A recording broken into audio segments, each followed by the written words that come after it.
What's going on, people? Welcome to United View. Good morning. Welcome to your Transfer View show. It is crisp outside. Just before we went live, Owen went, is it -4 outside? Is it -5 outside? Yes, it is. It's very crisp. Some parts of the UK have snow. Big up to where you're watching all over the world. Let us know what your weather's saying, actually. Are you in the baking hot sun, or are you indeed in the snow as well, as Owen realizes just how cold it is? This isn't the first time this has happened to me as well. When we had those loads of snow before Christmas, I genuinely did not know that it was snowing. I had no idea. The only reason I found out was because I went on Josh's Instagram story. I went, "It's snowing outside," and then I opened the blinds here because I've always got the blinds closed. So I had to open up the blinds. I went, "Oh, it's snowing." Yeah, it's no joke, bro. I just realized that I got a new watch for Christmas. It's got the weather on it. Yeah, well, that ain't working. It does, but you just didn't look. Yeah, I just didn't look. I went, it's cold outside. You're a disgrace. You're a cheat. Guys, before we get into today's rundown, I have to inform you. It's very, very, very, very big news. We are on 973, subscribers. 129,973. You missed the big number. Yeah, we're on 129,973 subscribers, right? I think we can do 27-ish, 37-ish, whatever you want to call it, subscribers in this hour. So please, if you haven't, please hit subscribe. We can hit 130K while we're live. That would be a massive, massive, massive achievement for all of you guys and everybody involved at the channel as well. 130K while we're live as well. But what we are going to talk about, a lot going on. Rashford, new contract, 300K a week is being tipped. That's been rumored to be an offer that he is about to receive. We're going to talk about that. A lot of people are already saying, what happened to the Ronaldo rule? What happened to the 200K rule? And when me and KG spoke about this, I literally spoke about this happening. So we'll talk about that, of course. McTominay Newcastle offer. Interesting. That was happening sort of the back end of the full view yesterday. We can go a little bit bigger on that and discuss that in more detail, actually, because that, the Telegraph are reporting that he's open to the move because he probably doesn't think he's going to get any game time. And then that leads into Declan Rice as well. There were some reports leading in, obviously, off the back of McTominay, of Declan Rice in the summer, and Elanga to Borussia Dortmund as well, or Bournemouth, or Everton, but alone anyway. So lots to get into. Like I said, smash a like on the video. Let's see if we can get 130K whilst live. If you're just joining us, we are probably, let's just say 27. Let's just say 30. We are 30 subscribers. Yeah, we are 30 subscribers off of getting 130,000 whilst live. So please hit that subscribe button. Owen, what we got?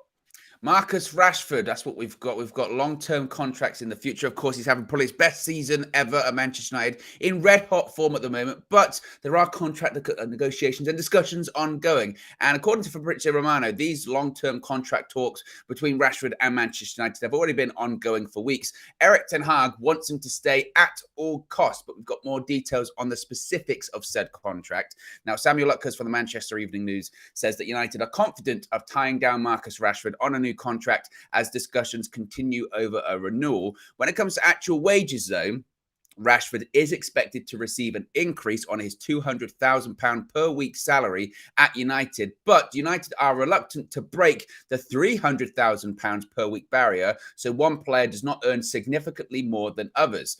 Other players, just for a bit of comparison, Casemiro earns £300,000 a week. And although David De Gea inked his £375,000 a week contract in 2019, his salary was slashed 25% for this season as United failed to qualify for the Champions League. So basically, and again, I think the reaction to that, like you said, was, well, what about this? What about this Ronaldo rule? What about this Ronaldo rule?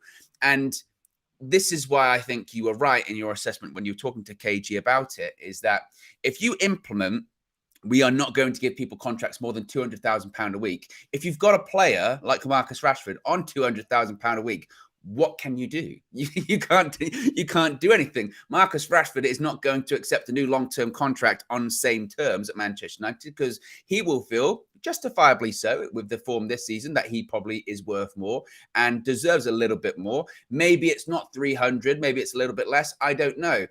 I think this is an example of why you have to be really careful of being sort of, line in the sand. We don't go above this. We don't do this because you've already got people on that amount. And where do you go from there?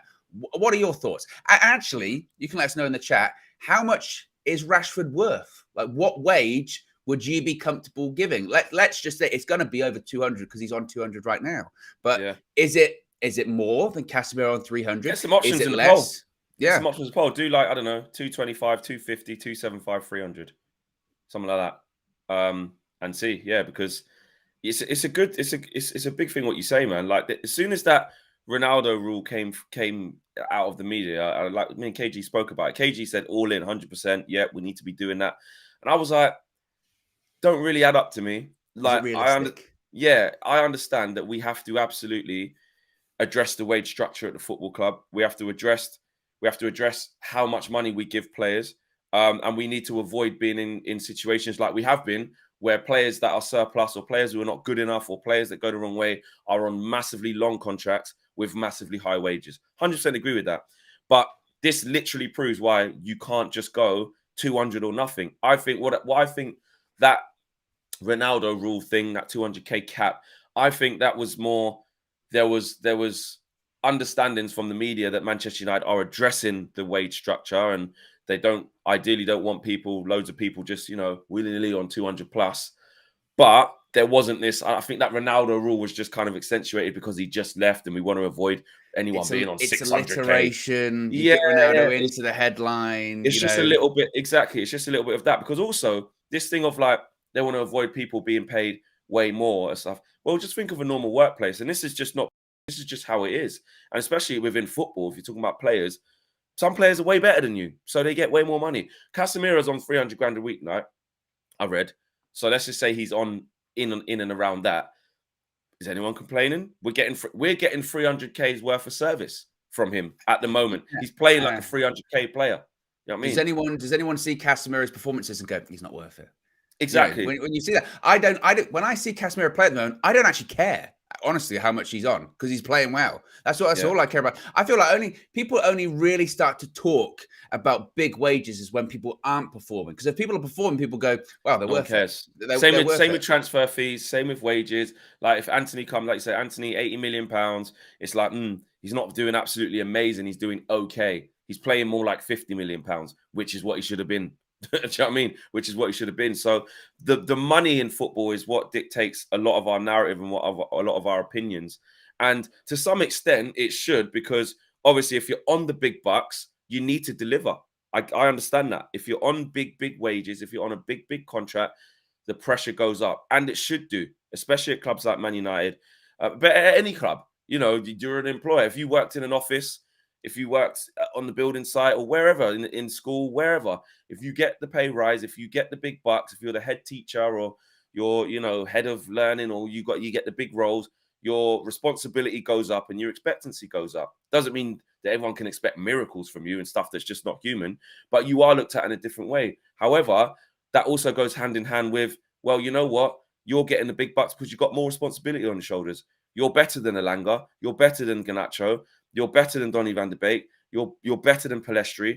You're better than, Anthony. You're better than Sancho. You're the guy. You are the guy. So because of that, and you're kind of proving it in this moment, and we want to keep you, we're going to reward you for this. Now, it does need to be, obviously, I get what people are saying in the comments, like in line with some form of structure. I get it. It needed adjustment. Like, we shouldn't be going to give Rashford now, like, 380K, 400K, making one of the, highest paid, youngest players ever at United, all of that stuff.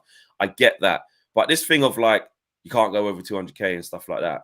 I just, you're already shooting yourself in the foot. Because like you said, what Varane's on? What's Varane probably on? I don't know, 250 maybe. Well, I don't know. The interesting thing is, and someone mentioned it in the chat just then, like Jadon Sancho's on 350. Like, is that a definite? Someone did say that. I don't know. But I mean, if that is crazy, like, and again, I think you're right. I think it's the case sometimes with media stories, and they speculate or they hear something. They'll hear the kernel of truth, which is United are trying to address the wage structure because it is out of control. And then that snowballs into no one's getting more than 200K a week. That's it. There's the Ronaldo rule, and in reality, it just isn't true. It's probably just not accurate because again, it leaves you very little room to maneuver, especially in a case like this. What we're going to lose Marcus Rashford. We're going to lose Marcus Rashford because we can't go above 200K. That's just not going to happen.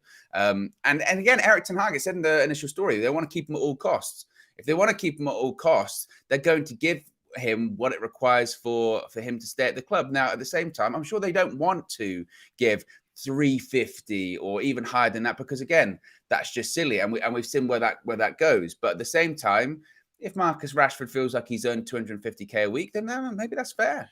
Well, here's one for you, Owen. If you think about it, though, and we know obviously Marcus's brother, handles a lot of his off-field stuff, and his family does.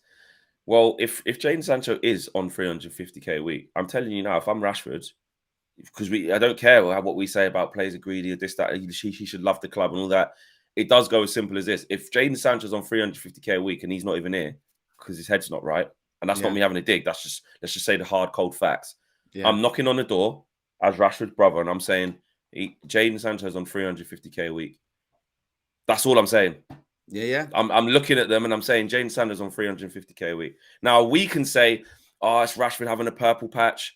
Don't do it. That's a different discussion, and I don't disagree with those discussions. I'm just saying, from the players' point of view, which we as fans sometimes forget that this is these players' careers, whether they love the club as much as we do, someone like Marcus Rashford who does, or not. Like it is what it is. Like this is a job. This is a short career. This is also an environment of I want what I'm worth, especially if another man's on way more than what I'm doing. What I'm on, and he's not even on it. And I'm not saying that he doesn't like Jadon Sancho or anything like that. I'm just saying Marcus Rashford's brother will go, he's on 350. Yeah. Casemiro's on 300. Now, you could say he's won all them Champions Leagues, but in terms of in this squad, you go on the importance. Bruno just signed a new deal the other day, last month, whenever it was, he's on 250. What? Like, who else is a bit... Harry Maguire's probably on something crazy as Man United captain, you know? So... I think, you know what? We do need, this is the reason why we do need to address the salary thing, but we need to be careful how we do it. Because if you just upset the apple cart and do things that don't make sense, then you're going to lose. Then you're going to lose your best players. You will lose your best players. And people can say, I don't care right now. I don't care. That's what we need to do. Too much money, but you will lose your best players and struggle to attract new ones.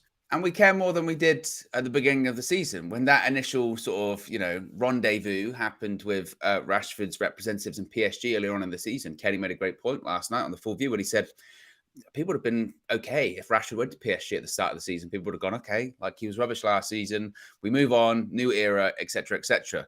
It did say in the report by Samuel Lutkers that the dialogue between Rashford's representative and his brother, Dwayne Maynard, and United has been described as open and constructive. Rashford's bargaining position has been strengthened by his prolific form. And it's funny how football works, isn't it? Because this does happen a lot, doesn't it? Everyone said make him earn it. Everyone said don't give him a new deal now, make him earn it. And in fairness, he's earning it. But it's funny because, and I don't mean this like nefariously or anything like that, but it's just so often you see players that will have like 18 months left in their contract or the contract's winding down and they just hit that form, don't they?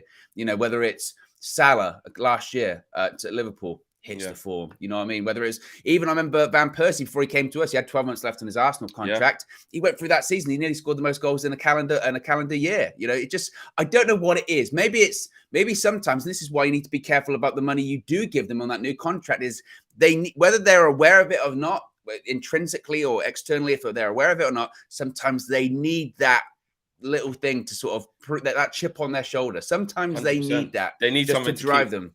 They need someone to keep earning. I was watching a clip of Rio's conversation on 5. I think it was with Jolien Lescott and I can't remember who else, but I saw a clip anyway on social media, and he was saying that back when he played, you needed 18 months of solid form before you kind of get an extension, And he's basically talking about what you're saying there. You needed 18 months worth of good performances to say, I'm at a certain level. This is what you're going to get. And he said, players these days, you could play well for 6 weeks, and all of a sudden, you're rewarded with this thing. And you know what? That kicks the conversation on a little bit, because we have seen Rashi, and look, because Rashi's in such a good place right now, we don't want to interfere with that and try and, question, is it going to last? And, all of this stuff, because he's coming from such a bad place last year. But just in the context of what Rio was saying versus, Marcus is now at choice point and we're in negotiation point, we do need to talk about what Rio's been saying. Basically, they used to have 18 months to show that they're good and they're worthy of this new big contract. And players can now get away with like 6 weeks and a few months of good form. I mean, my question is, and my discussion point is do we think Rashford is fully back in terms of, he doesn't get that new deal and then all of a sudden, you get a little bit laboured and you drop off a little bit, or is he back in here to stay under this manager where we can clearly see that there's a way of playing and he's going to get the best out of players like Rashi, and Rashi's risen to the top? I think at the same time, and again, Ten Hag and those at United will be more than aware of this. If we leave it too long, one, you run the risk rather of sort of offending the player, you know what I mean, or putting the player's nose out of joint of, oh, they didn't really seem that keen for a while, and then nothing happens eventually. Or, when you've got a player like Rashford, I mean, make clear mistake, when you scored, was it in 9 consecutive home games? Like that is form that very few people around Europe are doing. I don't care against opposition, just very few people are doing that kind of form. And that's kind of form that does make other top elite clubs around Europe raise their head a little bit and go, oh, what's going on over there? What's going on? And they go, well, Rashford's playing well. They go, oh yeah, he's playing well. Wait a minute, he's got like a year left in his contract. Oh, very interesting. Let's have a word. Let's see if he'd be interested. Now, thankfully, I think because Rashford is a Manchester guy, he's come through the academy, there's more of an affinity and a desire to stay than maybe if this was a player that didn't come through the academy. There's an extra level of loyalty there. But United, it's a balancing act. It's a very fine dance, isn't it, that United have to play? It is. In a really delicate situation. It is, because also, and again, this is kind of in contradictory to the question I asked, and just to give the other side of the conversation, is that you can say that a player needs to do this over a long period of time, which is true. However, when you get to a point where the player's contract's going to end, it's almost like a game of chess or a game of poker, where it's like, well, as the club, you could say his making him wait, letting us wait to see whether it's 18 months of good performances will make him be able to go on a free. So we need a solution now. So we need to come to, like you said about the balance, and that we need to come to a solution between how good is he playing and how good is he likely to be over this time, and also how much is it going to be to replace him. That's another thing. What people don't, you can say, well, we'll just go and get, I don't know, Marcus Thuram for 15 million instead and have him there. Well, to replace what Rashford's doing now, how much is what Rashford's doing now, especially if he keeps doing it, how much is that worth to Manchester United? You're talking top 4, you're talking challenges for trophies, and you're talking, at the moment, I know he's not renowned for it, but at the moment, you're talking 20 goals in all competitions, right? Let's say, for the season, right? As a minimum, because he's on what? What's he on? 50? What's he on? 15 in all comps? I'm not sure. Yeah, I'll check. I think he's on about 15, 16 in all comps, probably about 8 or 9 in the league, I reckon. Something like that. But anyway, how much, and then plus he's young, he's got more gears to go up. What would that be to replace him versus, like people are saying, you give him a contract too early, it doesn't quite go right. 16 all comps. Is how much in the league? In the league, 8. Right, there you go. Yeah, that's about right. So yeah, so he's doing really well, right? So I just feel that it is a balancing act. Some people in the comments saying, no, you got to let him prove it after, a long time.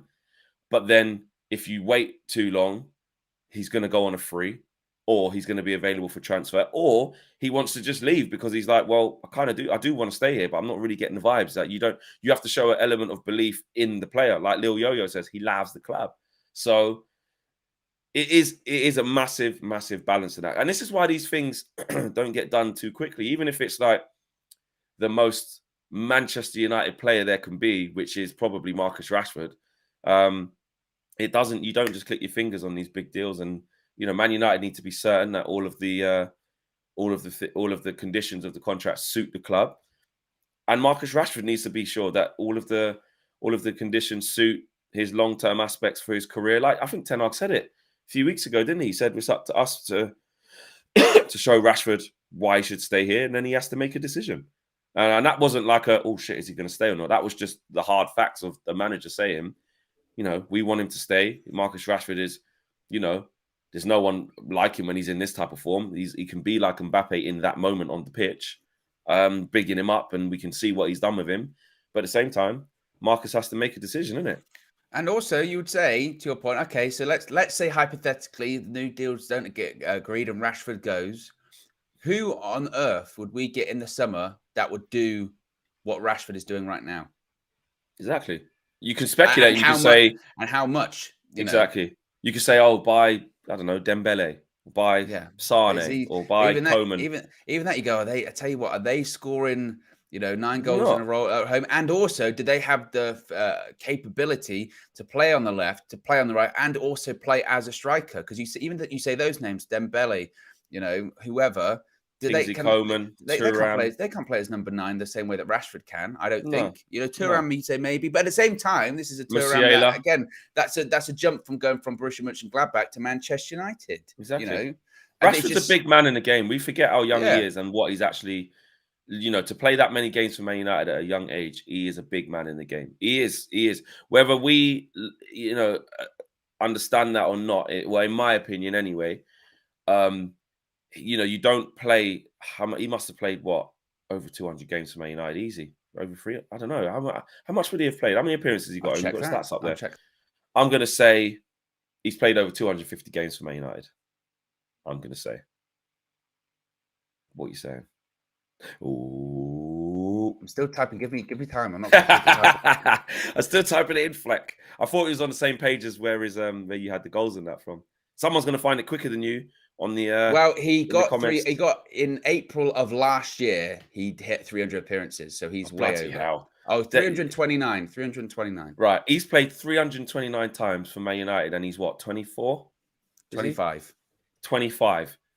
He's a big man in That's this. a lot of games. That's what I'm saying. Like, this ain't. 25. This is what I mean about Rashi. Like, and forget about hot and cold and purple patches. Yeah, but Fletch, remember when he was playing rubbish and all of this? At the end of the day, the guy's played over 300 times for Man United. Technically, at this rate, if he stayed at one club, man, and was part of the first team the whole time, Records are mate, there.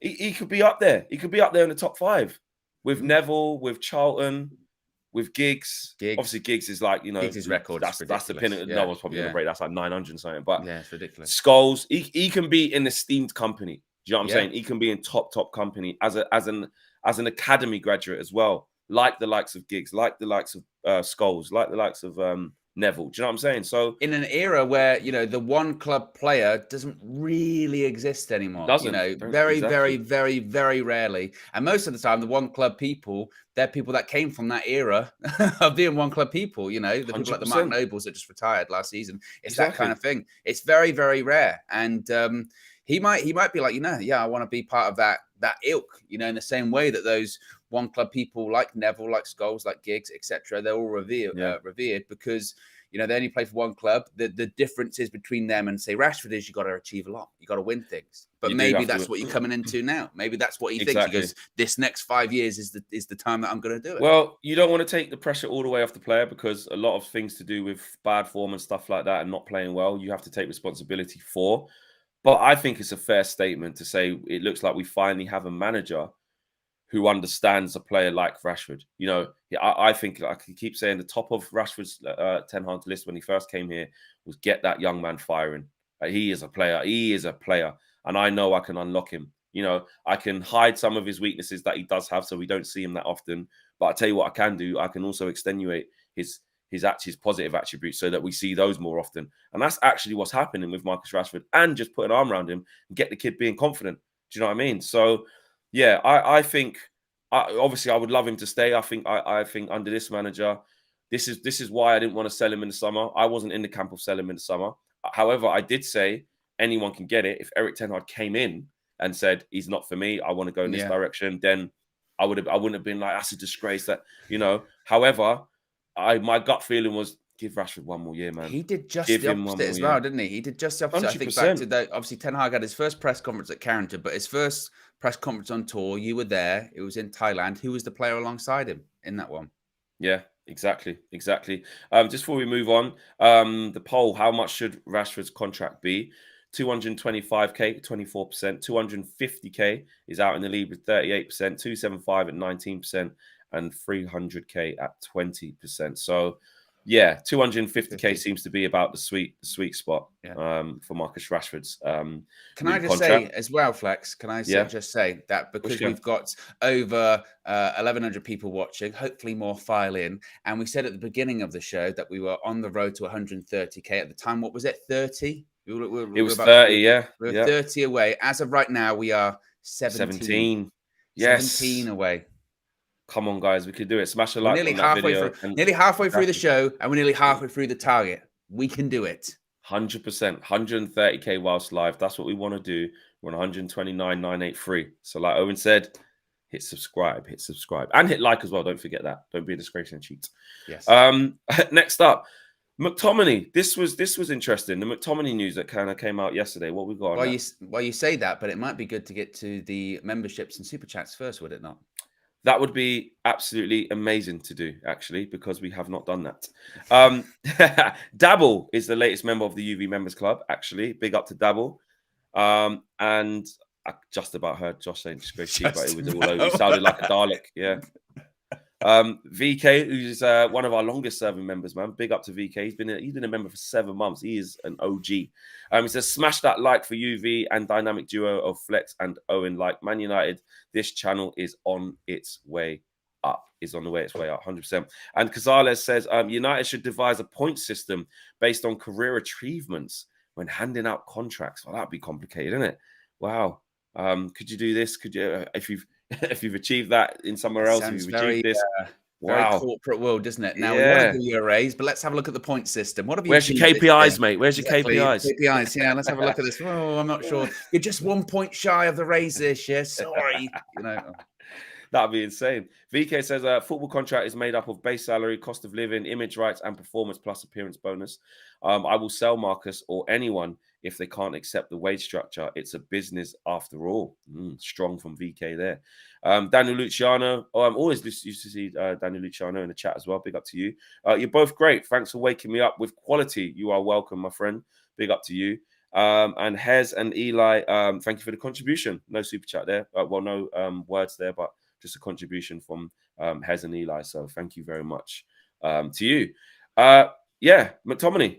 Yes, Scott McTominay. So this came from the Telegraph yesterday evening, saying Newcastle United have expressed interest in Scott McTominay after learning he was worried about his playing time under Erik ten Hag.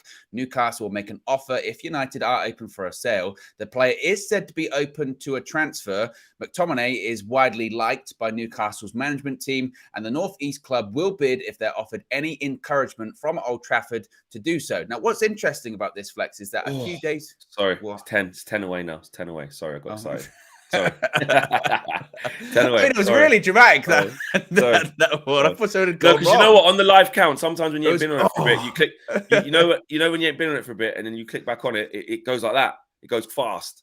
Yeah. Even though it's gone out like 7. It catches up. Yeah. So, sorry, I got excited. Carry on. Yes, the interesting thing about this is that there were like stories from maybe less reputable outlets, maybe like a week or so ago, something like that, saying that Newcastle were interested or United had fielded some offers, but they basically had told everyone, hands off, we're not going to sell him in January. But now it's interesting to see that the Telegraph, Luke Edwards from the Telegraph, fairly reputable, is coming out saying, yeah, there is interest there. I wasn't. I was going to say I was surprised by the reaction to this last night, but I wasn't. You got the replies, the typical replies you would expect going, I've waited for this day, sell him now, he's terrible, he's rubbish. And you have to take a step back and say to yourself, why on earth would Manchester United do that now? That is such bad business for Manchester United to do at the moment. And I've also seen people that will say, sell McTominay, get Tielemans, because that's how the real life works, Flex. It is. We do live in Football Manager or FIFA. It does not work like that. Also, as well, we'd be selling to, at the moment, a top 4 rival. If he's going to play every week, are we strengthening them? I don't know. We could be selling to a title challenger, mate. Do you know what I mean? The way the season's going. Absolutely exactly. Not. I don't see this happening. I think it would be bad business. Now, I'm not going to say in the summer we wouldn't do it because I think that could be a possibility. Anything's possible then. But as of right now, when Manchester United don't have money, well, we're not going to get anyone else in January, particularly on a permanent set. What we're going to sell McTominay, an academy graduate, to get a loan deal in to the end of the season. That's bad business. No, absolutely not. In my opinion, I'm going to go quite strong on this. I think it would be the stupidest thing to do to sell McTominay. And you can say that McTominay's crap and he don't play, or you can have your opinions on Scott McTominay. But I'm telling you now, the same way how Jesse Lingard was surplus the requirements, and then we gave him to West Ham, and for 6 months he scored 9 goals in 16 games and like 5 assists, and made them get Europe. He made them get Europe, at a point where we was actually challenging for top 4 ourselves. You can't afford to do it. I think that'd be a stupid move. And with Newcastle United being as good as they are, okay, with less competitions to play than us, and going right up against us for the Carabao Cup as well. And not that Scott McTominay would play in that if we loaned him, but it would be absolutely criminal to do that. To a club like Newcastle United, who are in the ascendancy, you don't help them, you don't give them stuff that can galvanize them. I think, is it Bruno Guimaraes who's injured? I think they were saying. Yeah, I read. Yeah, he's injured. So they're looking, so that's probably why this McTominay thing's coming up and stuff like that. And I'm telling you now, you look at the profile of player that. I'm telling you now, Fleck. Big up, Ricky. I'm telling you now, if you look at the type of profile of player that Eddie Howe's got at Newcastle, and you think that Scott McTominay can't go there and be a different player in new surroundings with more responsibility, they need to give your head a wobble. They got Joe Linton balling out. He turned Joe Linton into a centre mid. He's a £30 million striker. Joe Linton now plays on the left as well. Do you know what I'm saying? Like, they've got work. Sean Longstaff, who we laughed at for 50 million a few years back, and rightly so. I'm not saying I want him. Playing out of his skin in that system. So you think Dan Burn scoring goals from left back. Dan Burn scoring goals from left back. Do you know what I mean? They are a very, very well-oiled squad that aren't about the big names. And if you think that McTominay under Eddie Howe, with a little bit of, trust in him and regular games won't make them better or keep them at least where they are, which is on our necks, then I don't know what you're thinking. So I think if you do think, don't get me wrong, I'm not saying you should think that McTominay is right for us and let's wait for him and play him more and da-da-da-da. I'm not saying that. Like we spoke about yesterday on the show, McTominay's had his chances. And I think, like Fred, it's about finding that squad role for him. But as the midfield kicks on, I do feel like someone like Scott would probably be a bit down on game time, especially with Fred finding that role between coming in on the 70th minute or starting the right type of games and having a good impact. Fred's rewritten his kind of story in terms of you'd probably keep him in the summer as a squad player. I would anyway. Versus McTominay, where you're like, okay, he's younger. He's had some good moments, but essentially some moments where we're like, the quality just isn't quite there, but he can be a squad player to come in. But essentially, eventually, he's going to want more. But at the end of the season, 100%. And also, Man United, we shouldn't get ahead of ourselves in terms of all of a sudden we think we're healed. We think we're fixed under Eric Ten Hag. We don't need the services of any player who's not good enough right now because we're back. We got a lot of games. If there's an injury to Casemiro and then Fred needs to start a lot of games, then you're going to need McTominay on the bench. If there's an injury to Christian Eriksen and Fred starts more games, then we're going to need McTominay on the bench for now. And we ain't got any money as well. So that's my point. We can't replace him like that. I know you could say, well, sell him then. Sell him for 35 million.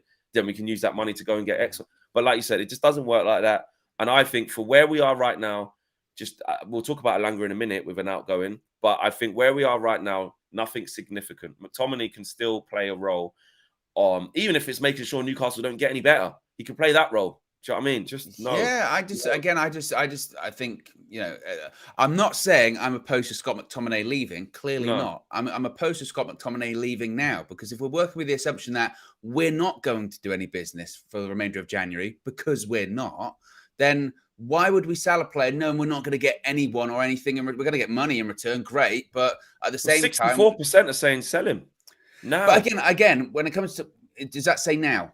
Well, actually, it doesn't. To be fair, Scott. I think Josh just put sell McTominay. Maybe the better phrasing is: would you sell to McTominay to Newcastle in January, or would you sell McTominay in Jan or something like that? Because again, I think the general consensus would be: would you sell McTominay in a general sense in the summer? The answer would be probably yes. And again, that's a fair one. And I wouldn't be against that myself. But as of right now, to your point, we sell McTominay. Okay, fine. Then what?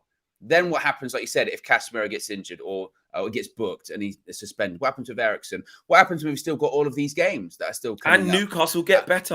And what happens in general in the 90 minutes of a football match when we are winning 1-0, but it's a difficult game, and 75, 80 minutes, you want to bring people on, or you want to bring legs onto the pitch, you want to bring height onto the pitch.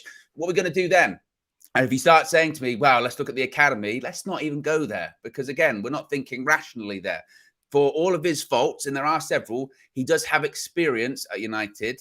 The issue with McTominay and Fred, this is what I've been saying a lot recently. The main issue, and I think the criticism towards them, whilst I think it was way over the top and it got personal, which is silly, is that you're not really going to compete or win things with Fred and McTominay starting every single week. That's not a midfield that's good enough to compete for trophies. Where they are right now is perfect for them. Like, you look at Fred at the weekend, perfect game for him. He shouldn't play every single week, but when you play Man City at home, when you play Arsenal away, you need him to do a job. Ji-sung Fred. That's what you need. Follow him around the pitch. That's perfect for that. But when you're playing lesser teams at home or when you're playing lesser teams away, you need a bit of creativity. Not going to work out because he can't do that. Technically, he's not up to that standard. We just got better players than him in the midfield right now.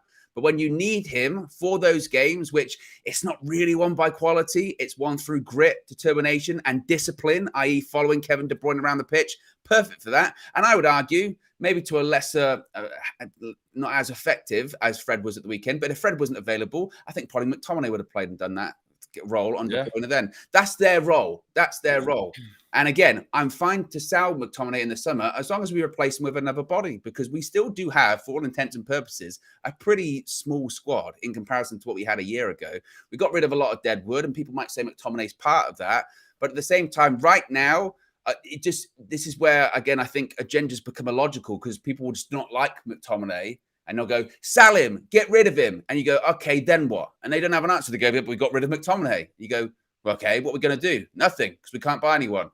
But we got rid of McTominay. But manager wants some people are saying use that money and obviously like go and buy Tielemans. And as a hypothetical, and again, it is hypothetical because like I said, it's not FIFA. It doesn't just work A plus B or 1 + 1 = 2. But if you had a situation where that could happen, yes, that's a better quality of midfielder, you know. But that would have to be to Leicester. Yeah, what if Leicester said, well, give us that plus money for Tielemans or something like that? That's different. Again, with the takeover situation is how it is. You don't know. Most likely, there might have been words from above, from our evil overlords that say, hey, you can't buy anyone in January. You're only spending loans and they can only be max 2 or 3 million. Even if you sell people, even if you've got this cash reserve that you build up by selling players, we're not signing off on any permanent signings. Then what? But we sold McTominay because we don't like him. Or because he's maybe not good enough. To a top 4 rival, to your point as well. 50-50, mate. We've redone the poll, and I'll tell you what, it is 50-50. People do, there's a lot, well, there's half of the community who want to sell McTominay now, and they don't care. And now it's just gone to 51%, yes, in the lead. So I think we're outnumbered on this. A lot of people disagree with you there, Owen, in the chat as well. And listen, I'm one of the people who agree with you. I'm saying I don't get why you'd get rid of McTominay right now. I don't understand it personally. I look at Newcastle and I look at someone like Sean Longstaff. I look at someone like Joe Willock. I look at someone like John Joe Shelby, who I know is not playing right now. He's injured. I look at Joe Linton. These ain't amazing players. These are probably players that are probably, if you think about it, McTominay's level. Sean Longstaff and Scott McTominay are basically the same in it, really. And you could, but what you would say is McTominay is better than him. Well, he's achieved more than him because he played at Man United and he's played at a higher level than him. So he's better than him, yeah? Let's just say. But essentially, the type of player that they both are, they're kind of the same. And Sean Longstaff is playing really well. And I just don't understand, me personally, and Owen's kind of saying it as well, and 50% of the chat is saying it, why you would want to send McTominay to there. Now, that's my key thing. Now, that's the key thing. Well. I think that's worth pointing out again, because when you say don't sell him now, going, you're the problem, keeping bad players like McTominay at Manchester United, rah, rah, rah. I'm not saying that. I'm saying right now, that doesn't make sense. In the summer, absolutely. If you want Tielemans, it makes even more sense to keep McTominay to the summer, sell him, get him on a free. He's got a free contract at the end of the summer. Leicester, they might just see themselves in a situation where they're like, you know what, we've accepted the loss on Tielemans. We need to stay in the Premier League right now. We're keeping him to the end of the season. He's going on a free. Sal McTominay, then get Tielemans on a free if you want to do football manager maths. Again, not live in the real world. But as of right now, And also as well, we saw it the other day with Ten Hag saying, I actually don't even really want to sign any more players in January because I don't want to upset the apple cart. I don't want to upset the balance in the dressing room. What would that message send to the dressing room? We sold McTominay to a club that we're competing with for top 4, possibly the title. What does that do to the morale at the club? McTominay, for all intents and purposes, is well liked at the moment as well. Why would you upset that? It's much more than he's just rubbish. He needs to go. You know, there's way more to it than that. And I feel that's when it's not being rational or logical. In the next stage of the evolution of the team, right, there's going to be a natural organic ending or next step for quite a few players. You know, Harry Maguire will fall into that. Yeah. Brandon Williams will fall into that. Tuanzebe will fall into that. Scott McTominay will fall into that. Probably Donny van de Beek will fall into that. I said, and they can all go in the summer, and I will have no issue. If anything, if they don't go in the summer, I'd be like, "Oh, I don't know what's going on there." These things will happen. Maybe Lindelof, if maybe we don't get rid of both Maguire and Lindelof in the same window because we probably only want to get one. I don't know. We'll see. But Lindelof and or Maguire, especially Maguire, because he's he's the captain. He's on the most money. He's the biggest name out of those two. You know, he will do that. But essentially, he is the one where that there will be natural things for that. However, we have done it. The community has asserted themselves. We are on bang on 130,000 subscribers. Big up to everyone in the UV community. We are on the move. Look at that. Would you look at that? What a number. Flag. Want to screenshot that. That is a big achievement for this channel. 130K subscribers. And you know what? I remember starting this. I'm going to go on a little bit of a speech now. I remember starting this and I said to Josh, you know, we was going through names. And up until the day that we launched the channel, we didn't even have the logo done properly yet. No, Josh is like late with everything. Which is so typical for United View, by the way. I swear to you, it was the day of the launch and the logo was not finished yet. We spoke about names and we was like, don't know where this is going to go, but Josh, are you down? Do you want to make this happen? Should we, you know, this was before I'd even spoke to Owen. This was before I'd even spoke to KG. This is when I was in this room, just with a plain white wall on my phone. And I wasn't sure where it was going to go. And to see the progress in, I don't know, how long have we been going now? 18 months, maybe? 18 months, maybe a little bit less, yeah? To see the growth in such a short space of time and the community that we've built and the amazing people that we've got on the team. It's just been humbling, mad humbling. So to everyone that believed in not only just me and Josh, but just the United View as it grew, or as it is growing, thank you. Because honestly, you don't understand how humbling it is when we meet people at games and in the street and wherever, all around the world, and they say how much they watch and how much they enjoy it. Big up to you lot, man. It's mad humbling. You know, you take a punt on something, you're not sure how it's going to go. I was scared. I was nervous. I was second guessing. I was like, I don't know about this. But you just go for it. And yeah, to hit 130K subscribers, that means a lot. So big up to every single one of you, man. Big up. Even people who thought we wouldn't be able to do it and you're still watching out. Bloody hell, how have they done that? Big up to you as well. Because you're the real driving force as well. You're part of this. Even the people who thought that would never be anything. Big up to you lot as well. Yes, all the disgraces and cheats. And also, I think common sense prevailed in the end. To talk about that, would you sell McTominay in January? I think we can end that poll. It wrestled back to no at 54%. It wrestled back, but there you go. So yes, we road to 150K has now began. The road to 150K. Ed says, I'm predicting 200K before Christmas. 200K link up is going to be fire. We will I've promised myself that it's really important to celebrate milestones, and every 100K we will have a celebration. I promise you guys that. If you missed the 100K subscriber party that we had in London at Taco Social, it was an absolute blast. It was sick. Great fun. Great meeting everybody. And we will have a 200K party as well. So every 100K we will mark it with a celebration all the way up to 1 million. Speak it into existence. Yes. Speak it into existence. Couple super chats here. Hez and Eli says Rashford 350K. They think that's what he should get.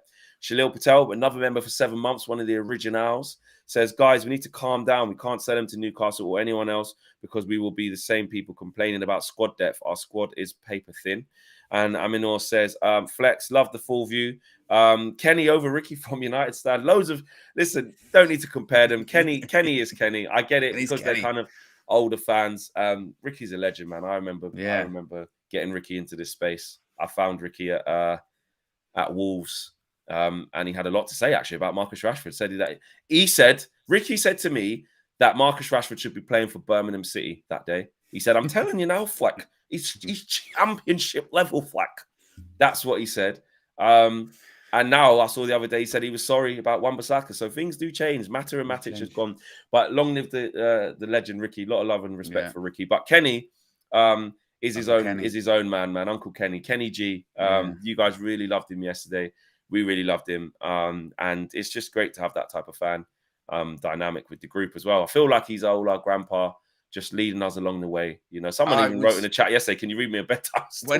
When he was, I was just entranced. And like and then his internet cut out and I was like, it was like the end of, it's like a cliffhanger. I went, no, you can't stop there. I need more. I need more, Kenny. Oh, amazing. Exactly. So big up, but I don't want to do that. The comparisons to this person's better than that person. Just let them all be. But I'm glad you guys enjoyed having AB as well on the channel. And Kenny. Straight out of heaven. AB was brilliant. Exactly. He literally, it wasn't until people started saying it. I was like, where is he? Where is he? Shalil Patel says, I remember watching the video back then. Channel was called The Flex. Yes, 100% it was. We'll move on to bigger things. I would love to travel over to the UK and meet the goats. I'm definitely not a goat, man, but 100% if you ever come to the UK at a 200k party, we will have one. So whenever we do reach 200k, try and get over here, Shalil. Try and get over here. Smash a like. That's it. Business as usual, though. Smash a like on the video. Subscribe to the channel if you are new. We've got 2 more interesting topics to get into. Owen, Anthony Elanga. Yes, and we are also about 70 likes away from 500. So if you haven't already, click that like button. Lovely. We've actually got to talk about Declan Rice. You've skipped a story, Fleck. In the excitement, you've skipped a story. Yes, this comes from Jacob Steinberg from The Guardian, who says that Manchester United are also very much in the running for Declan Rice. They've also laid some of the groundwork for a summer move. Now, this comes on the back of a story yesterday that broke about, I think it was Arsenal, saying it was Arsenal's sort of priority summer signing was to sign Declan Rice. So Declan Rice, welcome to Chelsea, I suppose, next summer. That's going to be a big signing for Chelsea. But Chelsea, to be fair, have been linked with Declan Rice for a while. But seemingly, he's going to be one of these big names that's available in the summer flex that West Ham are really struggling at the moment. And I think there's also a bit of a sentiment, I think, from Rice and from West Ham themselves, actually, that maybe they should have cut ties last summer. Maybe last summer was the right time to sort of let him go and really improve that squad. But by all accounts, United are very much in the race. We've been linked with Rice for a couple of seasons now, haven't we? A few years ago, it was it 100 million quid? That was the link. And we were all going like, that's way too much, way too much. Probably still is way too much, to be honest. But at the same time, is he something that we would need, you know, next summer? What if we sold McTominay? Now, that is something when you go, Sal McTominay. It wouldn't get worse. Yeah, that's something when you say Sal McTominay to, say, Newcastle want him. Or West Ham. Or West, but you know what I mean? And then you go and then give a bit of money to West Ham for Declan Rice. That does make sense to me. Yeah, we wouldn't be a worse team with Declan Rice. We definitely wouldn't be worse. My thing has always been his price tag. I don't think that he is that much of a difference maker of 100 million plus and all that crazy kind of money. I get the English tax. I do think he's a very good player. And I think in a better team as well, you know, he's ready to take that next step. I think he can play a lot higher level. Listen, he's good enough to play for Chelsea. Definitely is. He's good enough to play for Man United. Yeah. He's good enough to play in a top 6 club. I think, though, Todd Bowley will be, the amount of money that they're spending and what they're doing. They're just finding a way to do anything. Have you seen that? Yeah, exactly. 75 million. You know, and if they get, in this window or the summer? Apparently this window. And again, I saw something the other day going, but they're spreading it over 8 years. And I went, I don't understand that, because you're telling me Shakhtar, so for Mudryk, accepted 88 million over 8.5 years. Wouldn't they want a lot of that money up front? I don't understand. No, but I think Chelsea did do that. That's what's weird. That's why it can't be true, because I read that they did offer way more up front. They offered like 70 odd million up front over Arsenal, something stupid like that. So I don't know what it is over the course of 8 years. I don't know. I'm not a football analyst, or you know, when you maybe hear FFP, I ain't got a clue anymore. I ain't got a clue, because Chelsea, Todd Bowley has literally just come from. If anything, if Todd Bowley can do this, yeah, I'm like, whoever buys us by April, whenever it is, I'm telling you now. I'm telling you now, Owen. Right? Yeah. In summer, I want to see what Todd Bowley's doing. Well, actually, no, I don't. I want a plan first. I don't just want to just get everyone, but I want that type of funds readily available to us to be able to spend. If he's spending 300 million, 400 million, no questions asked, then I want us to be able to do it, as long as it's on the right players. I don't want just to get anyone. But what I'm saying is that if a new owner can come in and do that, then why can't our new owners come in and do that in the summer then? Because he is doing an absolute mazza, to the point where, all right, Chelsea are in the mud now, but once all their players are fit, and once they get to the end of the season, whether they're in the Champions League or not, that team that they have got and they're building, especially if they then end up getting Saicedo, or like you said, they're going to get Rice and Nkunku arrives. They've got Badia Shields. If João Felix stays permanent, you know, they have got a team. Reece James is back. Ben Chilwell's back. Fofana's back. Like, do you know what I mean? They got a team, bro, and they're going to get more in the summer. So you can't sleep on Chelsea. They are just gone back to the old Chelsea of like early doors of Abramovich. It's mad. Don't you? You just feel like that. It's heading towards disaster, though. Surely it's got to be heading towards disaster. Financially, I mean, you know, they'll be like, I don't know. They spent like Flex. They spent like $500 million. Over $500 million. It's not long. Newcastle are going to start doing that soon as well. If Newcastle, but they won't. But they won't. Newcastle won't. That's the difference. Newcastle won't, because even for all that, they do have a strategy. They wouldn't do that. They wouldn't have. Todd Bowley's strategy is not doing that. His strategy is, I'm going to get whatever I want. Have you seen the Mr. Bean sketch? You seen the Mr. Bean sketch when he's doing the thing and he's copying the homework? That is Todd Bowley. This is a bit weird. Can't hear Josh either. There we are back. There you go. We're back. No, we're not back. Yes, we are back. Yes, we are. Yeah, there you go. We are. Apologies. Give us a little thumbs. Oh, we were a little bit sketchy, but probably a couple of back. So what happens when you get to 130K? The channel couldn't handle with the traffic. Well, what is actually quite alarming, actually, Flex, is I'm sorry, Todd, because I didn't realize you had that kind of power. You know, over the internet. I started slagging him off. I went. Todd Bowley is Mr. Bean. Blackness. Yeah, exactly. Sorry, Todd. Like Joe Blackman just said there, 130K broke the internet. Yes, exactly. And hacked by Todd Bowley. He's got that kind of power as well. He does. And Shahil. Actually, I think it was Lil Yo-Yo. Someone said, Flex, you do realize it's Shahil, not Shalil. And it's true. Shahil. I don't know if I'm a bit dyslexic or I've just been reading that wrong the whole time. It's Shahil. I've had that with a couple of members of the UV community where they're like the regulars, and I'll realize actually, I've read their name wrong the whole time. I only found out the other day with Minna. It's Minna. It's not even Mina. I know. Her name is Minna. Yeah, I've been calling her Mina for ages. But she's never said anything. Should we have a poll for that as well? Should we carry on calling Mina, or do we call her Minna, or do we just do what she asked? I think maybe she should decide. Yeah, it should be up to her. But also as well, she's got a brand built around it now. She's got the Minions. She's Queen Mean. You know, she's got the Meanies. You know, that's true. She has. Yeah, I don't think she'll mind because she is building a brand off of it. Yeah, you know I mean, exactly. Mina, could. Yeah.